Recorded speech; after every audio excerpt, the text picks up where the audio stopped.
Ya, materi kali ini adalah counting and probability. Kita mulai dari counting dulu.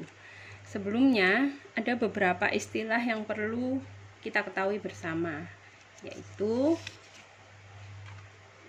saya mulai dari percobaan atau eksperimen.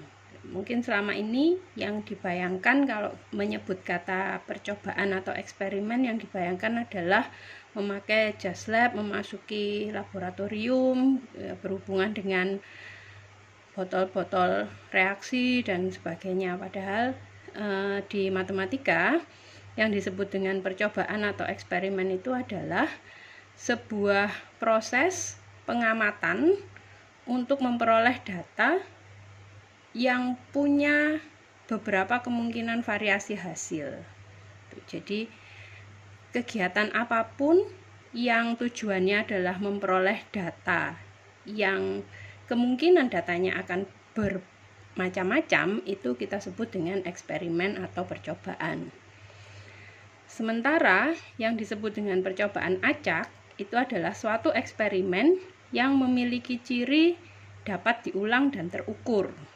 Nah, jadi kalau Anda perhatikan contohnya itu, maka semua kegiatan yang hasilnya bisa bermacam-macam, lalu dapat diulang dan hasilnya itu terukur, maka itu kita sebut dengan percobaan acak.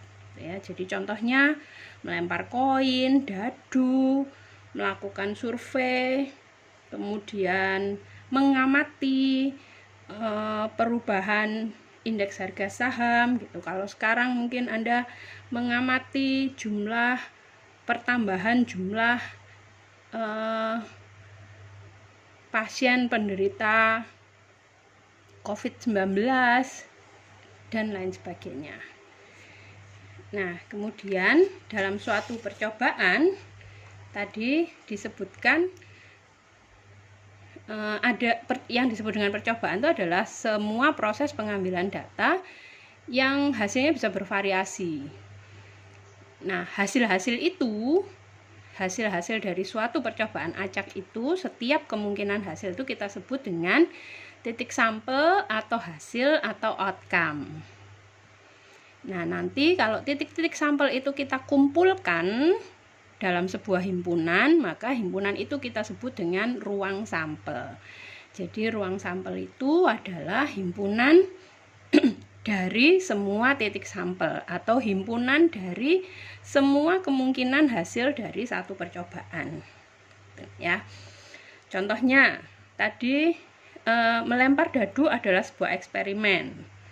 Kemudian hasil yang mungkin, karena kita semua tahu dadu normal itu adalah kubus yang terdiri dari 6 muka gitu ya. Masing-masing muka diberi tanda titik begini, menandakan mulai dari 1 titik sampai 6 titik gitu ya. Jadi hasil yang mungkin kalau kita lempar satu dadu, maka hasil yang mungkin yang kelihatan di atas itu adalah titik ya, permukaan yang titiknya 1, titiknya 2, 3, 4, 5 atau 6.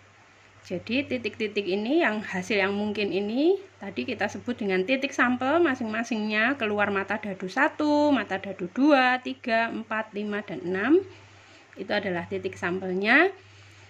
Kalau kita kumpulkan semua dalam sebuah himpunan ini yang kita sebut dengan ruang sampel.